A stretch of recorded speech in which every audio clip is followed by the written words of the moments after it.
what kind of offer prices percentage were you sending out there, and what value of properties were you flipping? Yeah, so I didn't have hardly any money. And this was before the days of land funders. Yeah. Banks wouldn't talk to me for even a second, given the properties I was going after. So we're talking like pretty cheap stuff. The first deal was $331 cash. I paid for it. And then I sold it for $1,900 cash. And then like from there, it went, buy $5,000 or $10,000, sell for $30,000 to $50,000, that kind of thing. I would be in the office trying to work on my computer, and he would kind of, waddle in there with a lightsaber and be like, "Dad, let's play swords." And it wasn't like I'm like, "No, I'm working." It was like, I work for myself. Heck yeah, I'll take a lightsaber break. You know what I mean? I'll go play, right? And then we would goof off, we'd wrestle. I'd set him in my computer chair, spin him in circles. I mean, it was just like this completely different vibe than going in and sitting in an office. Hey everyone, welcome to the King Show. I am thrilled and honored today to have a special guest, Seth Williams, with us here. How you doing, Seth? Hey Travis, I'm doing great. Thanks for having me. Good to be here. Oh, I've been waiting for this. Been looking forward to doing something like this a long time. So I'll kind of give the listeners a little bit of background, a little bit of context before we bring Seth in. In about October or November of 2013, I was commuting to work, and at the time listening to a lot of Bigger Pockets, kind of trying to find a new niche beyond single family rentals. And I hear Seth Williams as a guest talking about flipping rural vacant land and flipping lots as a business model though. Not just like one deal here, one deal there. It is kind of like a system, a machine, a repeatable process in it. That moment, and I knew when I heard it, I knew I was hooked right there, but little did I know how big a role that would play in my life, because to that point I was familiar with land. My dad, since the 80s, my dad and aunt had been buying like large acreage land, subdividing it and selling it off with seller financing is kind of the funny thing. But I had never, that wasn't a business model. That was something they did outside their profession. The first time I heard of like flipping land and lots in volume as a business model was when I heard you on Bigger Pockets, Seth. So thank you. Tell me about that. Bring me back to that interview. Did you have the ripple effect of that one interview on Bigger Pockets? Was massive. It is crazy, bring man. me back to that time. Yeah, I think about that all the time. Just what a big deal that one event was. Just that conversation. And so at the time I had started REtipster almost a year prior to that. And once I started putting this stuff on the internet about what I knew about land, I also discovered Bigger Pockets very quickly thereafter, because they were a huge presence in the real estate space. So I started interacting on their forum, just trying to answer questions wherever I could, like really giving people detailed, well thought out answers. And it was about 9 or 10 months after that, the Brandon Turner reached out to me. He's like, "Hey Seth, you want to come on the podcast?" And I knew right then, like, this is kind of a big deal. Like a lot of people listen to this, and honestly, like I was sort of terrified. I'd never done a podcast interview before that. And I knew this was a very kind of high stakes situation, just in that whatever I say, like a lot of people are going to hear this. Part of me didn't even want to do it just because I was scared of it. And man, imagine if I'd wimped out and not done it. Like, right. I hear you. I get it. For a lot of people, it is. I even recall my first one. It is a big, it's just, again, out of your comfort zone, right? We talked about that last week, I think. That growth, that's something unfamiliar, out of your comfort zone. But good thing you said yes, man, because not just for your own growth and your own brand, but the people you help, the people that have found land from as a result of you. And I remember after finding that, there was kind of this conflict, because Bigger Pockets at the time, it's changed a lot, right? Yeah. But at the time, there's a lot of value in reading forums and other people's posts, but there was kind of this like tone of really anti-educators, anti-gurus, don't pay for anything. You can get all your information free. And unfortunately, I dabbled around trying to piece things together for way too long, because I bought into that and didn't see the value in just getting like a curated course or something, right? So Seth, I know after that, I reached out to you and you said, "Hey, Travis, I've got this blog where I've got all this value." Because I said, "Hey, Seth, heard you on there. Don't want to continue, watching YouTube videos for a year. Let me buy your course." And you said, "I don't have a course yet, Travis." You go, "I guess I could you could print out all my blog articles and put them in sequential order, and you kind of have a course. I said, okay, done. Right. Yeah. And then I went about and consumed all of your content and anything else out there I could find about land. But at the time, Bigger Pockets was very positioned themselves as like anti-course, anti-education, anything paid. Obviously, if they've grown and now have a board and everything, they've changed that tune, and they're now hawking books and courses, right? And realizing the value of like curated, professionally recorded and distilled content, right? Versus just forums that can sometimes introduce people's opinions and biases. Yeah. Yeah. It kind of messed me up for a long time, because that was like my introduction to this online space of being an influencer, or whatever you want to call what we are. And yeah, I mean, it was just that tone of like, you're a bad guy if you've got a course. Like, if you're asking people to pay you money, like, you're evil. And I mean, I saw where they were coming from, because I had been burned by a few different just terrible courses and stuff that I took. So like, I got it. But at the same time, it's like, there's got to be some place where I can fit, you know, like, and and even today, like, I still feel this weird sense of like guilt when I ask for money for anything, which is ridiculous. But like, there's still that seed planted in my mind that's been hard to uproot over the years. It's the Midwestern value. It's probably, I share it. It's probably woven into our DNA from centuries and ancestors, right? Yeah, probably. I don't know if it'll ever totally be gone, but yeah, I feel the same way about things where you go, people go, well, why don't you just give it away? And then you start to realize, like, I'm going to say, hey, go to Cirque du Soleil, like in Las Vegas. Okay, go to a show, and then go to like a free circus and tell me the difference in clientele. Okay, when you give things away, unfortunately, it attracts non-action takers, right? And it doesn't attract the right person, a serious person who's trying to create a future. It attracts people who are looking for free things, and that's the reality. Was even before I ever bought courses, like I can't tell you how many free ebooks and PDFs and webinars and things I had like stored in Dropbox, getting cobwebs that I did nothing with, right? But as soon as I cut a check, it was kind of like my wife's like, you paid $1,500 for this course. You better do something. You better at least make $1,500 back, right?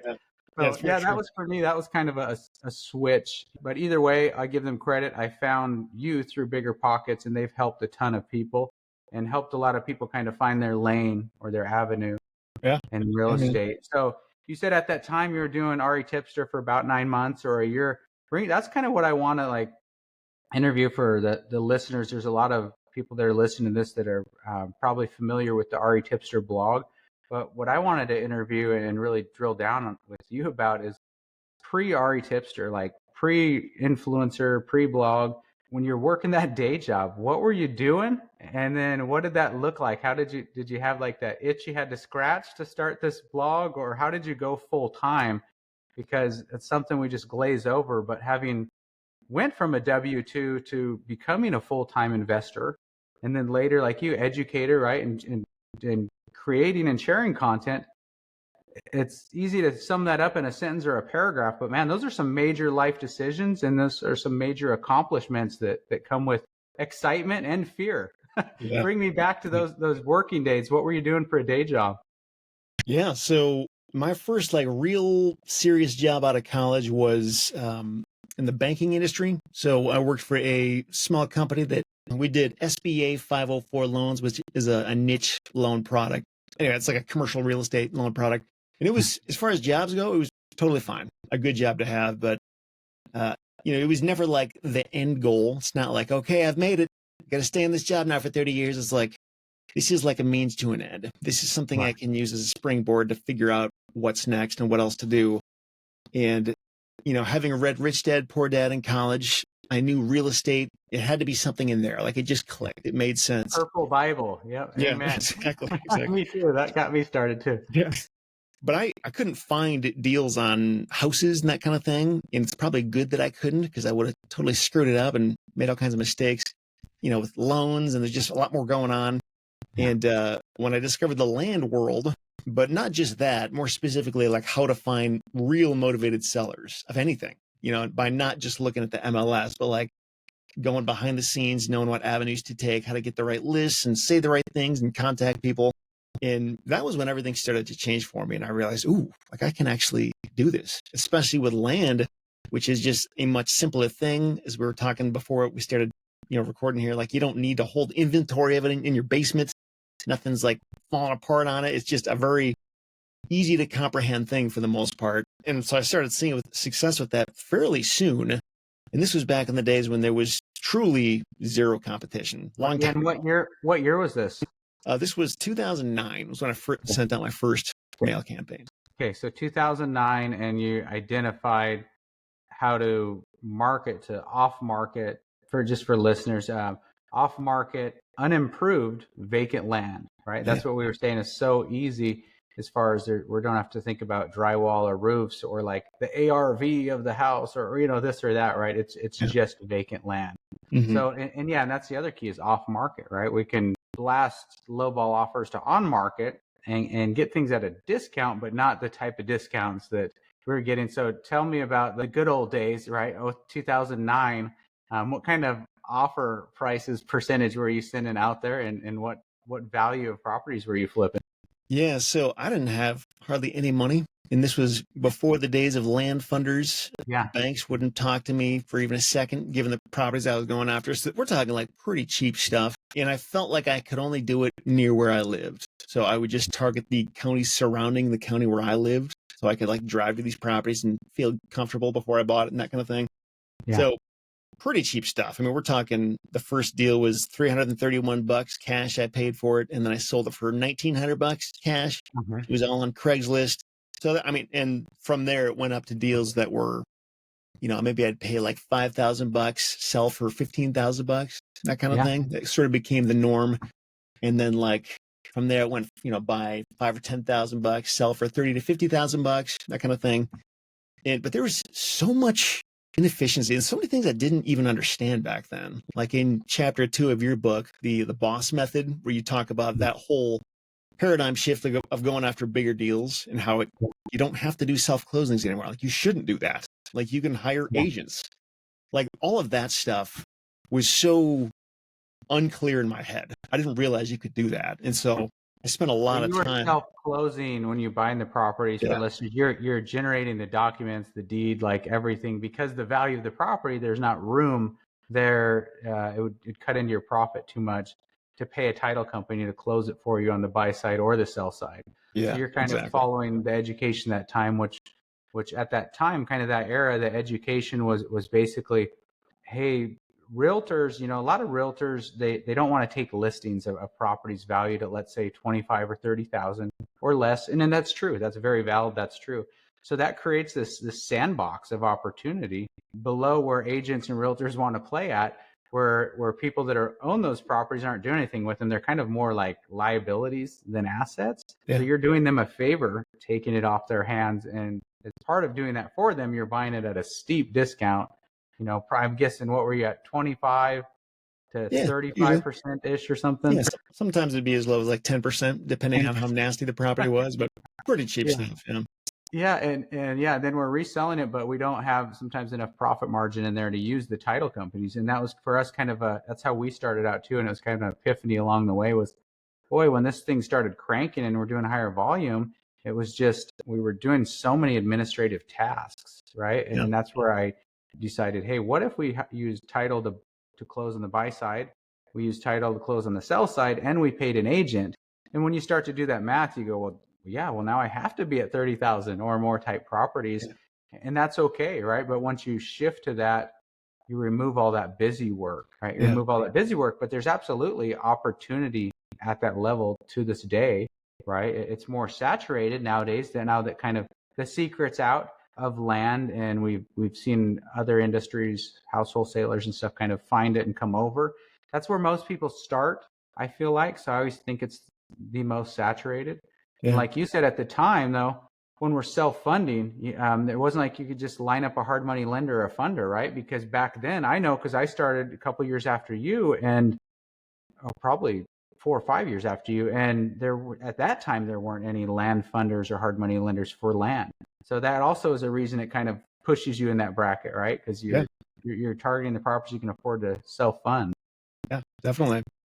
So, I mean, that was part of the reason, though, why I wanted to start REtipster, was because I just knew the education I got, like, it was great in that I never knew about the concept at all before. So it made Yeah. me aware of it, but I still wouldn't call it like a great set of information. It was just missing tons of stuff. And I would learn these things with each deal I did, like, oh, it would have been nice to know about that before.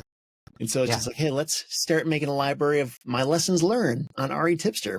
Yeah. And maybe at some point we'll find ways to monetize this. But for now, I'm just going to put it out there. And I didn't even know this until I started doing it. But like, I really enjoyed it. Like, it was a ton of fun. What year was this? Because you said you started Land in 2009. Mm-hmm. And what year did you start REtipster blog? It was November of 2012. So exactly, was that 12 years ago?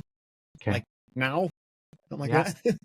So, but yeah, it was. You've got a couple, 3 years of experience under your belt. You've done the transactions. You know that, like, hey, there's a lot of gaps in the education, which, not to knock educators, because you and I know, having created a course, it's this fine balancing act of, like, if you try to do like 2 no stones unturned and you cover everything, it starts to look like the Old Testament, right? Like, it's very true. So thick that people abandon it and give up partway through the course.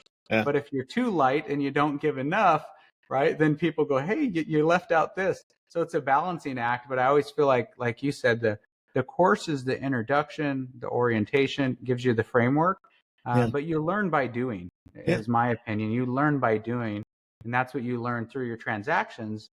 And then you said, hey, I'm going to like look back at this deal as a case study, make a blog out of it, or what'd you do there? Yeah, that, or even just like a collection of experiences. Like, I remember just like the act of doing a title search, like just that was like, there's so many points of confusion there. Like where do I go? Like, who do I call for this? What exactly do I want? What is considered a good price? How much should I be paying for this? Once I have it, how do I make sense of it? And like, none of these questions were answered. And it was a struggle for every deal that made like, $500, just like so much work to figure out what I was even looking at.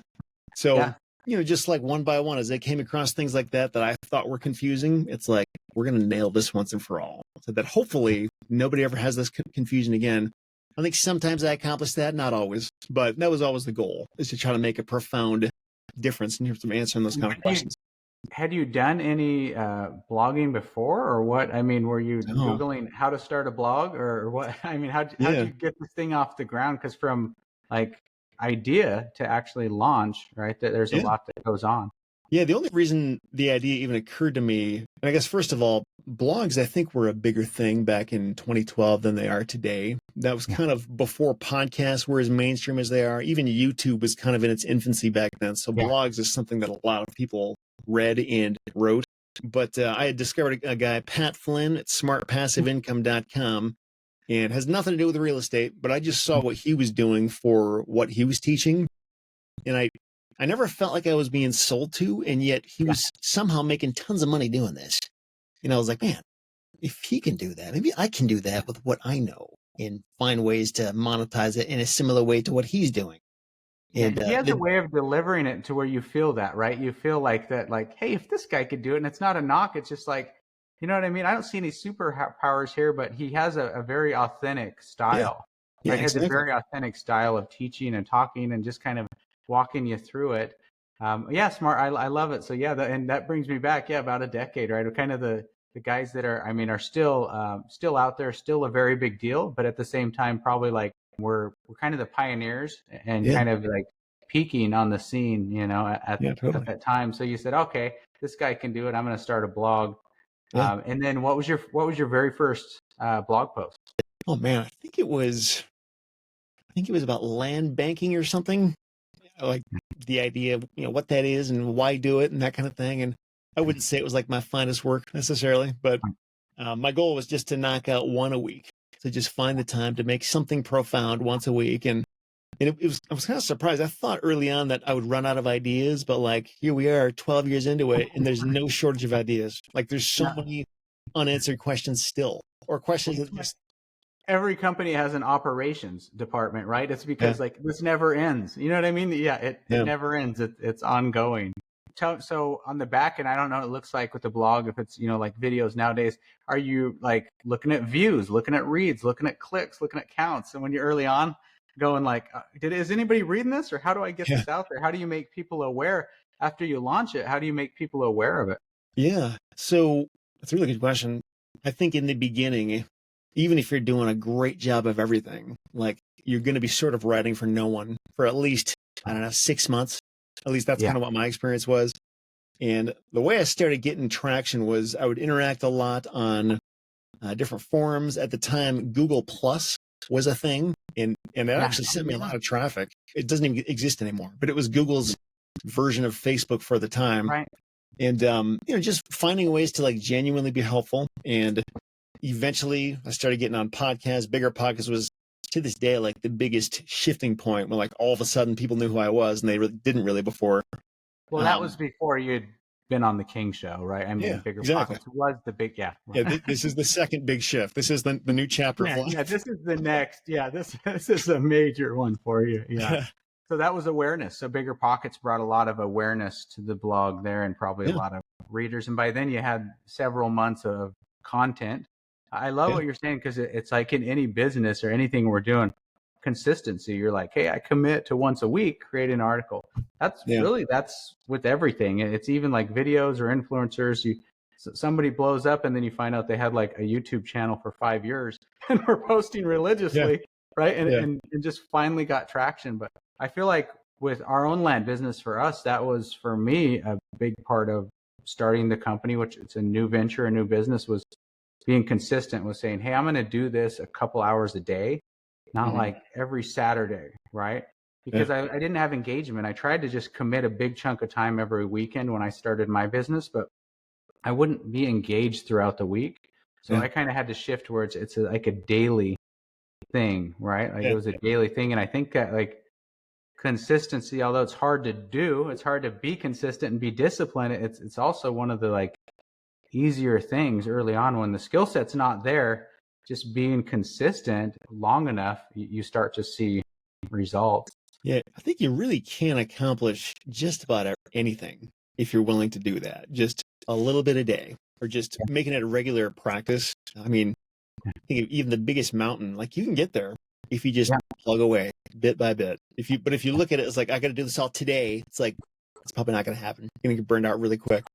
You had a great post the other day, a picture of a guy kind of sitting down, kind of frustrated and pouting on a stairwell. And it's zoomed in, and it's zoomed in, and that's all you can see. I think it was a stick man, right? And he's sitting down, he's frustrated, and he basically kind of looks like he's given up. And then the next picture side by side, you zoomed out, and he's like midway or 2/3 of the way up this massive set of stairs, and it's like I don't know what it said. Something like, whenever you're frustrated or want to give up, think how far you've come.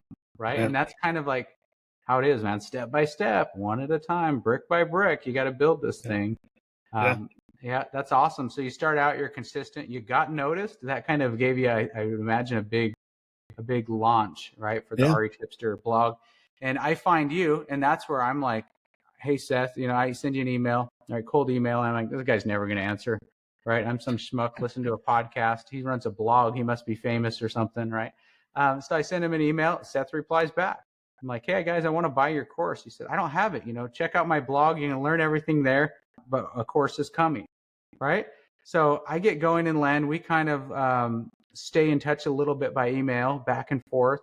And I'm emailing you, telling you, hey, Seth, you got to start a podcast, right? Do you remember the podcast, man? Like, I think that you'd have a lot of people that are reading your blog that would listen to it if you ever start one.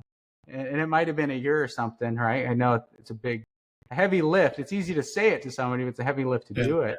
But then in addition to the REtipster blog, you launched your podcast, right? Yeah, it was good advice to start that, just because it's interesting. There's some people out there who will only ever listen to a podcast. Like if you put it on a blog or a YouTube video or something, like nobody will see it. If it's not in that podcast feed, that's the only way they hear. And honestly, like I'm kind of like that. There's several people I follow. It's like, that's it. That's the only way I can hear them, is if they do that. And it's just a different format where you can kind of cover ground in a different way than like a short form video or blog post. So and for me, it was always like when I was driving, the thing was like, I had little kids, I had family. Like when I'm at home, I got to be present, right? My time's limited there with the job and the commute. And it's like, I've got to be present. I can't be sitting on the recliner reading a book, right? So, or reading a blog even. So that audio version, to be able to kind of, turn the truck into mobile university and learn and listen to and from work kind of makes the job or the commute, like, I don't know, manageable, like makes Yeah. it tolerable, it's like, hey, I got my Totally. podcast to listen to, right? So yeah, I think you're right. I think a lot of people enjoy consuming it. I'm that way with books, same thing. Like, I listen to audiobooks, the Audible version. If it's amazing, I'll buy the hard copy and I'll highlight it up. But I start out with the audiobook because I can consume that on my own time as I'm running between things. You can only listen to so much Dave Ramsey or talk radio or, or music even, right? And it just kind of becomes repetitive when you're listening to the radio. So I always feel like audiobooks and podcasts were definitely, I'm that listener. So that's kind of my preferred method. So you launched the podcast in addition to REtipster. We're still flipping land at this time. When do you make the decision to go full time and quit your job? So that was in early 2016 is when I officially pulled the plug on that. And I probably could have done it sooner, but I was just kind of scared. And it wasn't until me and my wife sat down and we put together what we called the apocalypse budget, which was basically just like, hey, if everything fell out from under us, like, what is the absolute minimum income we would need to just survive and keep the lights on? We realized, like, it's actually not that much. Like, we could survive pretty good if we just didn't spend money on stupid stuff that we don't need. So Right. that was when I was like, okay, let's do this. Let's give it a shot. And we did it. And man, it's been how many years now? 8 years, I think. What is that? Yeah. What year was it, did you say? It was early 2016. Okay. And do you have kids at this time? Yes, we had one child at that time. Okay. So that's part of the decision. Yeah. Having those conversations where, like, even for us was, you start to look at things, you go, well, yeah, we're all griping about salary. But then when we think about quitting, all of a sudden we start to look at our salaries, the loaded salary, right? Like, well, with 401k, with health insurance, I actually make a lot more than I realized. Yeah. Once we start thinking about that. Now, is your wife working at the time? So do you have dual income if you quit your job? No. So she had actually quit her job before. So this was going to be just the income that I made. And it's really, everybody's situation is different. I know some people have different budgets and different reasons for working or not, but like, it was an incredible thing, especially during that time of our lives. It still is an incredible thing to just be able to be around and be home for our kids. Yeah. Like, when I'm done with work at 4 or 5, like, my time is totally theirs all weekend. The few trips I do, they're like fun trips, that kind of thing. Yeah. But it's just, it's been great. And I feel like even if for some reason everything changed and I had to go back and get a job at some point, I don't think that's ever going to happen. But if that ever did happen, it's like, at least we had these years. Like, these were very important years to have that kind of freedom. So yeah, it's been incredible, man. Well, I think you're right. I think a lot of people, because kind of the old, I don't know if I'm going to say industrial age, think about the kind of the old thinking was like, hey, sacrifice now. And then later in my golden years, I can travel with the grandkids. Right. But now, like, I think kind of the movement in our generation is more like, hey, I would rather be present now, and if I got to figure things out when I'm a little older, I will. Right. Again, like you, I don't think what you find out is when we're splitting our focus between a job and a side hustle, like, we're not doing either one that well, right? Mm-hmm. But when we put all our efforts into one thing, it takes off, right? And then you're not in that position. But that's what they were thinking at the time, though. Like, I was more optimistic, or I was more like trying to position more positive. Like, what's my magic number? I kind of like your apocalypse plan a little better. That's a little bit more like a realist way, because that's what the conversation felt like, even with my wife, when we're walking through this. And I'm like, yeah, I think I'm going to quit. And she's like, well, could we just stay doing this another year of overlap, right? And, and it's a major decision, especially when you got little ones at home and mortgages and bills and Was your wife working when you quit, or what was your situation? No. So by that time we had a little baby. So I worked about 2.5 years of overlap. Okay, I had about 2.5 years, 3 years of working the day job and building the land business on the side. And I built it to where at the time I was really focused on seller financing. So I built up that, I'm not going to call it passive income because it was not passive. We were chasing down delinquent borrowers, but I'll call it recurring revenue, right? We had this recurring note income coming in and it exceeded my salary. And when we got it to that point and a little bit past, that's when I'm like, okay, I feel like I've bought time. So if I left, you know what I mean? If I left, it's not like I got to run back out and get another job if this doesn't work. It was Yeah. like I've bought myself enough time with that overlap. But when I decided to quit, my youngest at the time, we had two older boys.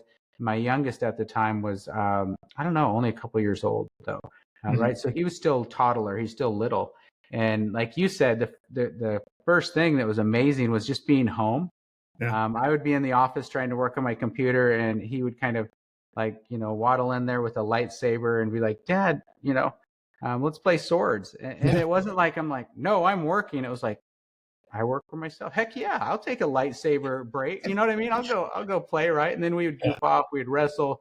I'd set him in my computer chair, spin him in circles. I mean, it was just like this completely different vibe than going in and sitting in an office, putting on that employee mask. So I'm with you, man, that if it all fell apart tomorrow, the time I've had, I feel the same way. And I'm going to sneak this one in here because you're sharing this with me. Off topic of land, but still content creation, entrepreneur. You also, in addition to all these other things of investing and running a blog and a podcast, you also do a Storytime podcast. Is that right? Yeah. So it's kind of funny. How'd that come about? So this is one of those things that I think the reason I was able to do it is because I don't have a job that takes everything from me. Like I have margin at the end of the day where I have excess energy and mental brain power. I can still like do fun stuff like this. But yeah, it was a few years ago when I had been telling my kids these bedtime stories, and they would just like be enamored with these stories that I would make up on the spot. Like they weren't that good, I didn't think, but like they seemed really interested in them. So having all the podcast gear that I had for REtipster, I was like, why don't I just start recording these things and putting sound effects and music to them, and I'll just put it out there. And I did that, and for about a year, I got like maybe 8 downloads per episode. Like nobody really cared about it. Yeah. But then all of a sudden, out of the blue, Storyland Podcast started getting like 500 downloads a day, and then 1,000 downloads. And I was just like, what is going on? And after a few days of this, I started just trying to figure out, like, did some famous person share this, or like, where are these downloads coming from? And on Apple Podcasts, it was number 21 in the world for kids and family in that category. And it was like just this amazing moment of like validation because like, it's kind of a weird thing for somebody like me to just make this kids story podcast. I was kind of embarrassed by it. I wasn't telling anybody about it, but like all by itself with enough time, like it picked up steam, and I still don't really know what happened. Like, I don't know what caused this to shoot up. Identified who reposted you or who lifted you. Yeah, but so like about once a month or so, I'll post a new one of these stories I make up when I have time to do it. And funny thing is, it's getting 40 times more downloads than the REtipster podcast. Like literally like 40,000 people a week are listening to this. It's crazy. When we talk about niches, right? Like how many dads, sit down and tell their kids stories at night, right? And then how many dads are actively land investing, right? So it would make sense to me. I love it because that was a big part.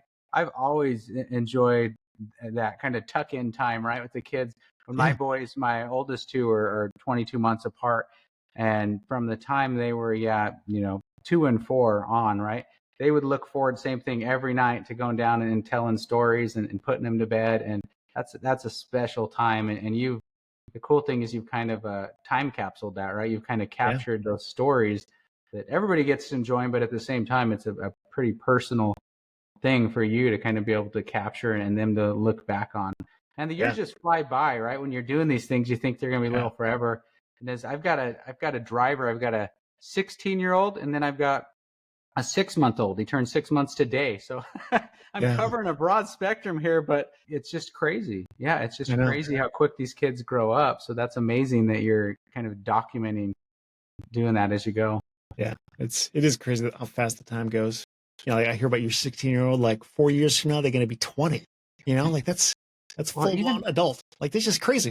Well, like, you know how it is? It's kind of like the parenting. There's like chapters or seasons where you kind of like, they go from this one age to the next. And looking ahead, like, I just never thought about them becoming drivers, right? Getting to that age where they're driving. It's nothing I even gave thought to. And then now I'm worried about like them on the road, driving by themselves. There's just all these things, man, as a parent that you start to go, oh my gosh, I guess my parents had to, I guess they felt this way and went through these same things. And you start to appreciate a little more Oh, what for they did, sure. because there's so much worrying, right, that goes into it. Yeah. You got to, and here we'll be a couple years away. We'll be sending them off to college. I know, man. It's intense. That's awesome. But that's the beauty of this business, is being able to be present, spend that time, and be home. I'm sure there's days my wife wouldn't tell you that. That's the beauty of it. She's like, go to work, get out of here. I see enough of you. I've had enough of you, right? You've been home long enough, right? You've been home long enough. But overall, I think the majority of the time the family appreciates having dad around. Totally.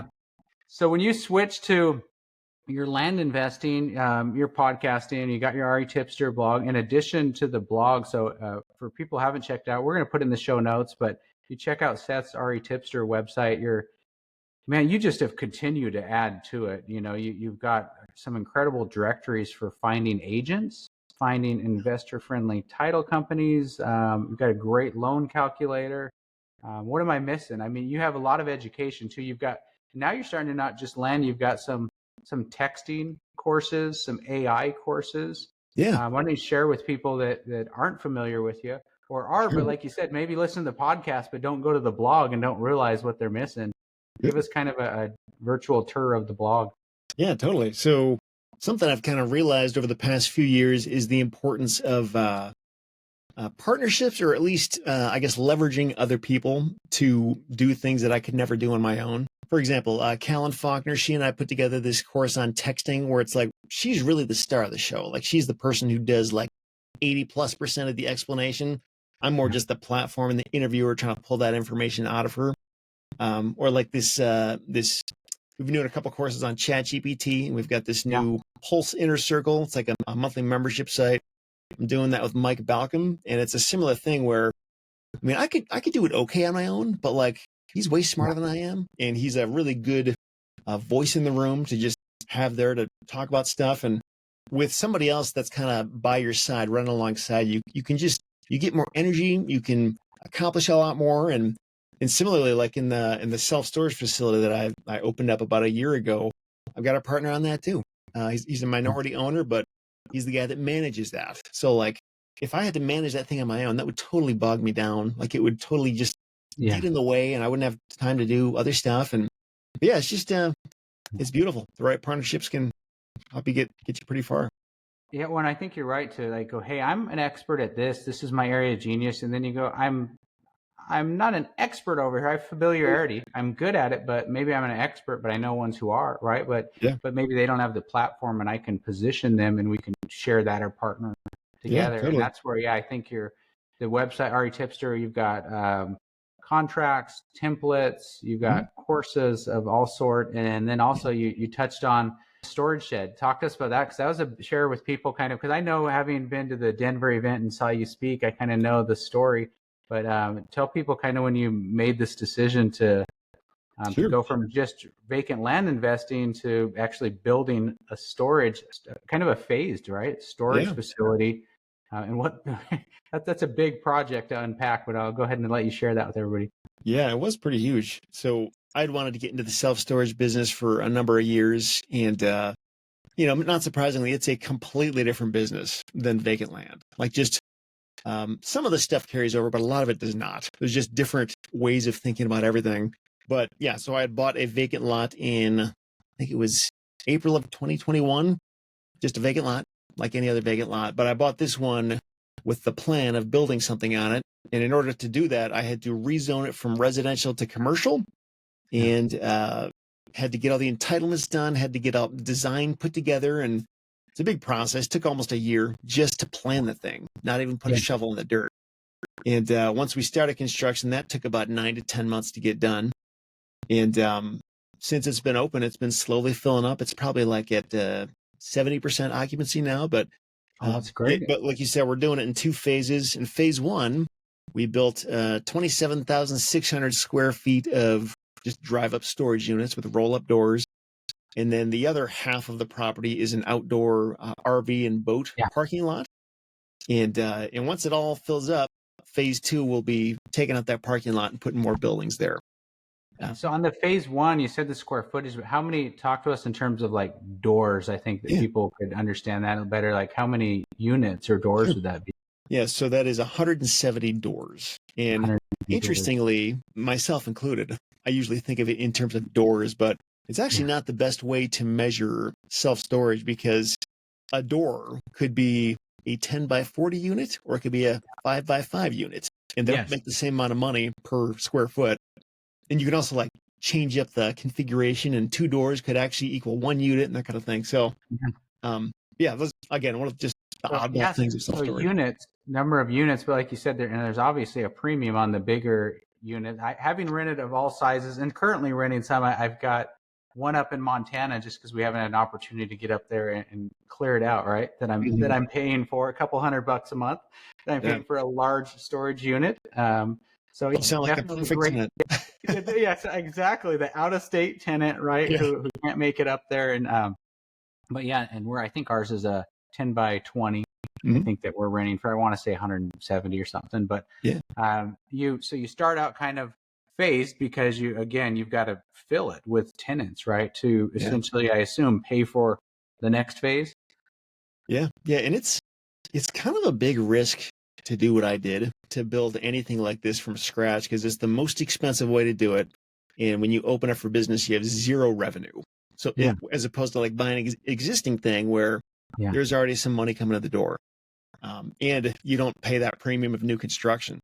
So in hindsight, I'm kind of surprised I even did this, because it's not my normal style to do this kind of thing. But the reason I was comfortable doing it was because we did a feasibility study that showed that the demand was just like red hot for this kind of thing. And even if I like built it wrong and screwed it all up, I could still probably sell it and get out of it without losing much money.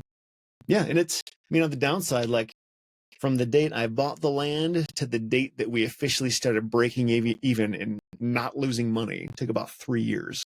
So it's like, that's a heck of a runway just to not lose money, But if you can get through that, you're golden. Because then it's basically that's the barrier to entry, right? That's why everybody can't do it. So what does that look like when you do the feasibility? You kind of, I assume, do the pro forma. You're kind of going like, what's this going to cost? How much?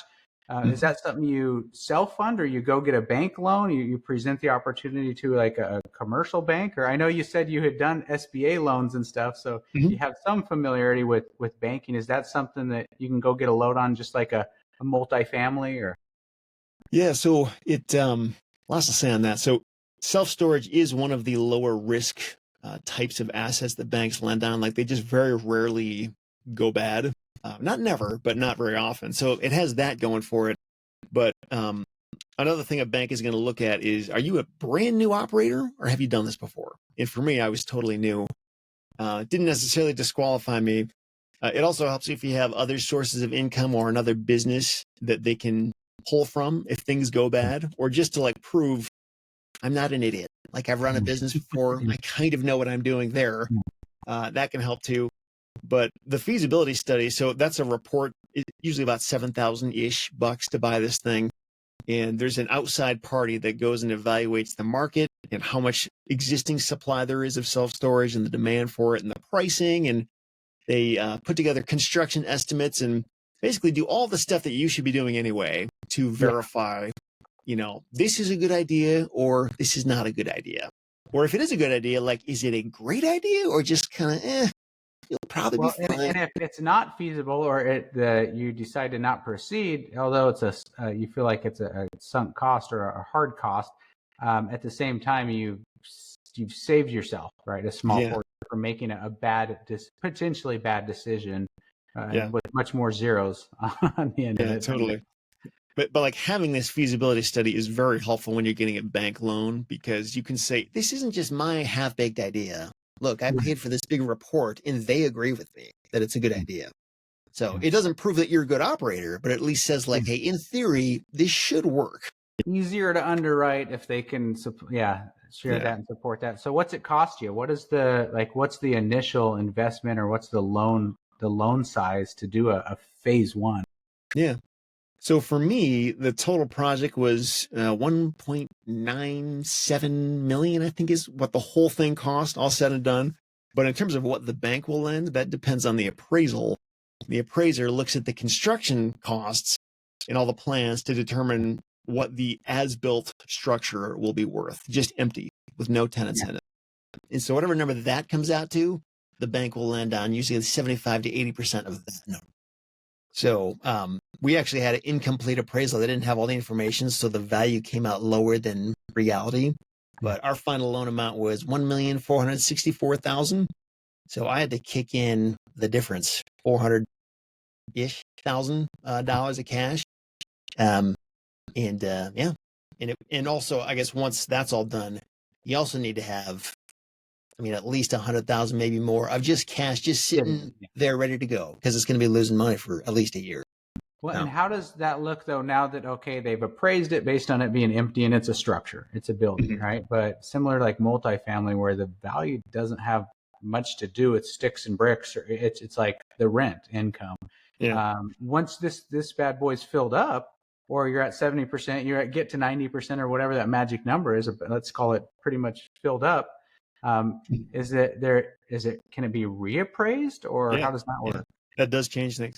Yeah, in my situation, they're looking at the point in time when I've finished construction, but nobody's moved it yet. Like, that's what matters to them, because that's when they officially like close out their loan and put me on amortizing payments.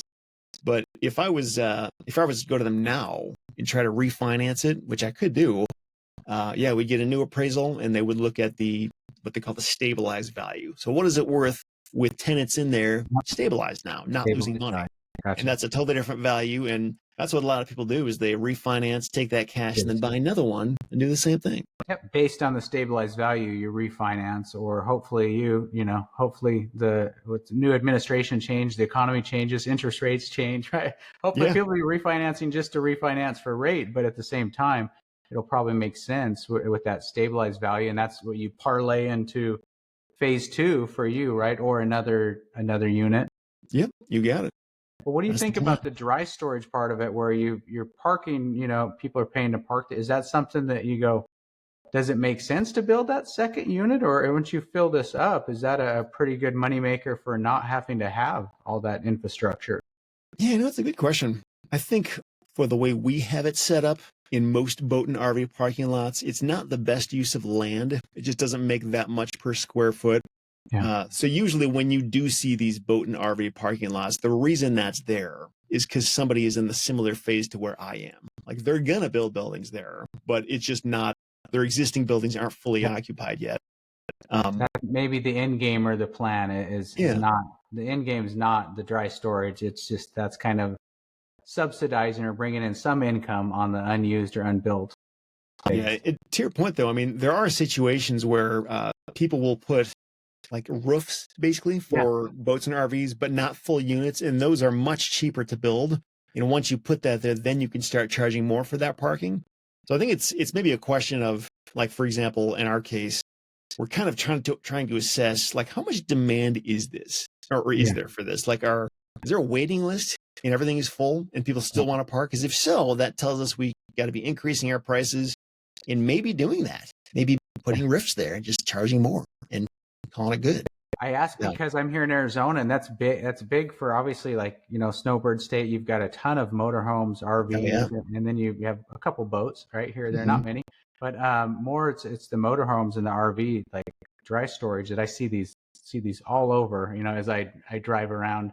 I was curious, but usually we do see same thing as next to it is a storage, a major storage unit, and then we have this dry storage with the covered thing as well. So so they're going to you can have it reappraised with the stabilized value once it's full. What are your target goals, like the feasibility here? What does this thing look like full occupancy, like monthly recurring revenue or annual recurring revenue? Yeah. And is there like a lot of operational cost to go along with it, or is it pretty high margin? The operational costs are pretty fixed. Like, once we double the size of the unit count, like the actual buildings and stuff, like, the software doesn't cost more, electricity doesn't cost much more. We'll probably have to put more cameras in and that kind of thing, but the ongoing monthly expense is not much different. Property taxes might go up. Those probably would, but yeah. So to answer your question though, so the pro forma, I believe it was, with the way we currently have it all built, Once it's totally full, totally occupied, the annual net income would be about 100,000 on this thing. And once it is completely built out, phase 2, it's more like 150, 170,000 per year, which is, I won't say passive, but it's not that much work. I mean, we're talking maybe 5 hours a week, 5 hours of work every couple of weeks would be pretty normal. So not much work. Well, and there's also a lot of value in Josh. I mean, truly for me, I always look at like that ongoing recurring income is the value, like the value of it. But at the same time, that's kind of like land flipping, right? Land notes and stuff. At the same time, like the 5-year note, the 10-year note, the notes end someday, right? Somebody pays off their land. For you have this asset that's going up in value with time, and I would assume also like what you can charge monthly, right, goes up each year. So your assets, I assume, appreciating. Is that right? Not depreciating.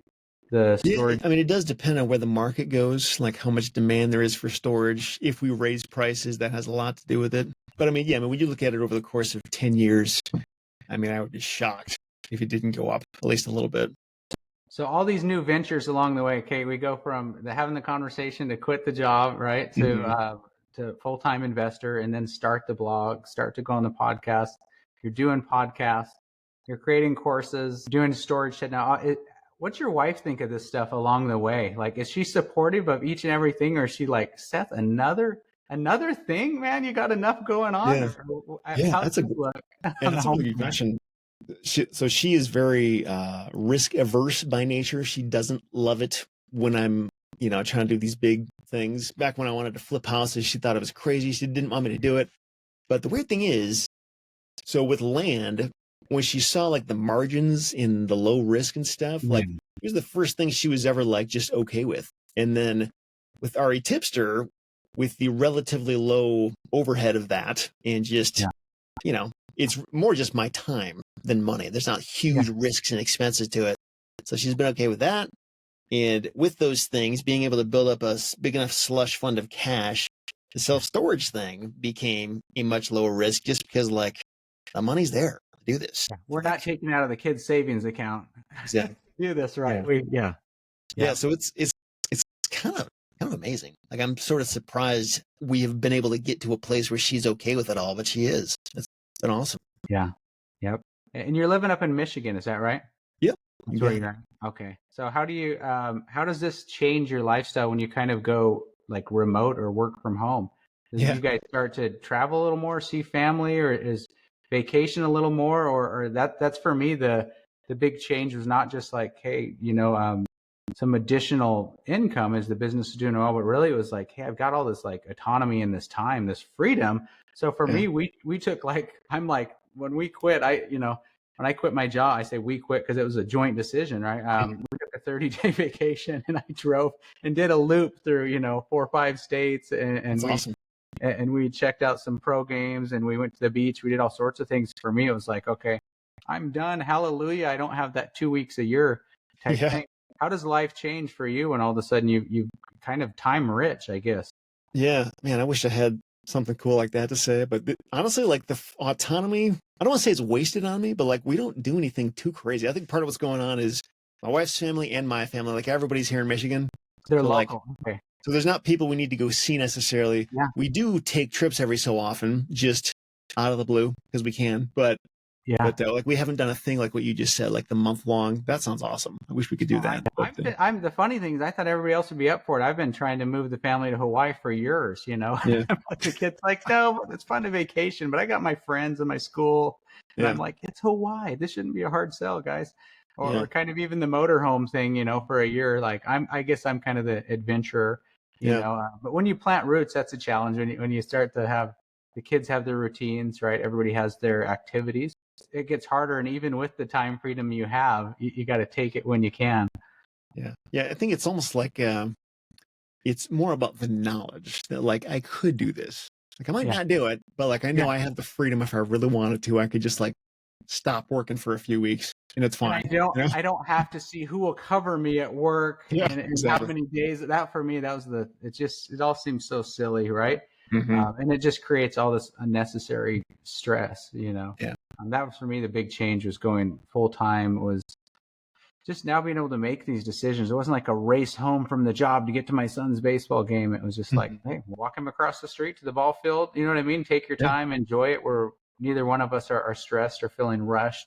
So for me, that was the kind of those little things, are huge that just change, change your daily, your daily thing versus just hustling to get home from the job. And you don't have that time to decompress if you had a tough day, right? You walk through the door, still a little stressed. I think that's for me is those little things, not having to deal with that workforce stuff, Yeah, agreed. Very cool, man. Well, hey, kind of getting near the end here, wrapping things up. Anything you want to talk about that we didn't cover? Anything new you're doing? Like I say, you're in a lot of things. You've been, obviously embracing AI, Chat GPT. You rolled out that course training. Anything new coming that we should know about, or what's the next venture that you're going to be working on? Yeah. I'm actually not a great visionary. I don't do well with like planning 5 years ahead or even a year ahead. It's more like maybe the next 6 months. What can I see in the horizon? Which it's not the biggest strength, honestly. Like I could do better at having a better vision, but yeah, I think I'm kind of just plugging away at what I know works. And I feel like that's changing as the months go by. Things that used to work for years aren't working as well anymore. So trying to figure out how to change with the times and continue to add value where it's needed. And so I guess I also noticed you're going to a lot more like in-person stuff now. It seems like you're doing a little bit of traveling. You're going to some in-person. So we know Seth's not a deep fake. You do exist, right? I do exist. Yeah. Yeah. This past year, I feel like I went to more than ever before. Yeah. And did you guys do an Italy? You put together an Italy trip or something too? Yeah. I went to Italy with a group of people, went to the Denver event or the Golden Colorado event that you were at, and RubeCon, which you were at too, I think, and a handful of other things. And so probably doing a lot of that stuff again this next year. And I think I think it was before 2022. I didn't really do any of these events, but once I started doing them and realizing like, oh man, I can actually learn a ton of stuff from the people that are here. Like just insights that you don't get in a YouTube video or a podcast. Like you can kind of hear what's really going on, especially when we were in Italy, being with the same 8 or 10 people, and you just live day by day and you see all these sites and stuff comes up in conversation that just doesn't happen on a Zoom call. You learn things about people's businesses. You're like, oh, so that's how it really works. Very interesting. Yeah. So I feel like you see more of that when you're willing to meet people in person. It's pretty cool. And there's just something about in the flesh, right? Like getting to meet people. And this is so not just like-minded, like entrepreneurial, but even in that just land itself, this asset class, right? I think it's kind of the birds of a feather, right? Like if you can kind of find your tribe and then take it from virtual online to actually meeting in person. Yeah. I think that's awesome. Yeah. I've gotten a lot of value out of anything I've went to in person or live and getting to shake hand and have conversations with people. Because you've done also your YouTube channel, you did some incredible like documentary HGTV style videos about this storage shed, project you're working on. You ever get noticed? Does anybody ever recognize you? Like you're at the grocery store, you're at Costco, you're somewhere, and you ever go, hey man, I've seen you before, or where do you look familiar? Yeah, I get that all the time at land events, but everywhere else in life, pretty much nobody recognized me. You're pretty incognito. You're saying you can kind of you've kind of built with the blog and the podcast and stuff where you're not recognized in person. That's there's a lot of videos and stuff where like I almost choose not to show my face. Like it's easier to edit when I don't have to like care about how I look and the kind of thing. It's just that's not really why I'm doing it. It's just it kind of happens that way. Yeah, there was one time in Grand Rapids where there was somebody who took my course that saw me and they're like, hey, Seth Williams. And I was like, no way. Cool. Famous here. Yeah, you got your pen. I've been waiting to autograph for years. Sometimes I get lucky, but not very often. Well, man, whether you know it or not, you've helped a lot of people. You've made a major impact in a lot of people's life, and Thank you. You've been consistent for well over a decade, right? And adding value and sharing. So definitely, I've been on the receiving end of that, and we've gotten to know each other better and stuff. I appreciate all you've done for everybody, man, and encourage people who haven't checked out Seth's blog. If you've only listened to his podcast, we're going to put his, We're going to put all the links and everything on the episode webpage, but check out Seth's website, REtipster. If you're not listening to his podcast, listen to it. You heard a lot about Seth's story today. And I think the takeaway for me is like we go from the job, to just starting a blog, right? And then like, if you talked about building a $2 million storage shed, at the time, it probably would have felt like a leap when you're flipping $1,000, $2,000 lots. Yeah, but it's just kind of like continuing to resource up, right? And continuing to grow. So that's impressive, man. It'll be fun for us to stay in touch and see what you're working on 10 years from now. Yeah, likewise. And thanks for everything you do, Travis. You're whether people know it or not, like you were one of the best people to know in the land business. You've got ideas unlike nobody else. I mean, you just you have so much value. And I don't know anybody who's like been through your courses and your coaching that hasn't been like, whoa, like I learned a ton from that. That was amazing. So you've got a very, very great reputation, and keep doing what you're doing, man. I appreciate it. It's kind of like you said, you learn when we're doing that, right? When we're doing the activity, you start to go, okay, what are the gaps here? How can we share those with others, right? That's what I've told people. Our course is kind of like it's just our SOP of our business, right? That we're running. That's really, really what it is. So awesome, man. I know we got a lot of overlap, a lot of people in both communities that have learned from both of us, but I appreciate your time. Appreciate you, man. And we'll catch up. All right, man. Sounds great. All right. Good to talk to you. Bye-bye. Thanks for tuning into The King Show. If you enjoyed today's episode, I'd really appreciate it if you would subscribe, rate, and review this podcast. Also, don't forget to head over to travisking.com for show notes, resources, bonus content, and more ways to connect with me and the guests that you hear on the show. Remember, greatness is already within you. It's time for you to boss up and claim it. Stop building someone else's empire and start building your own.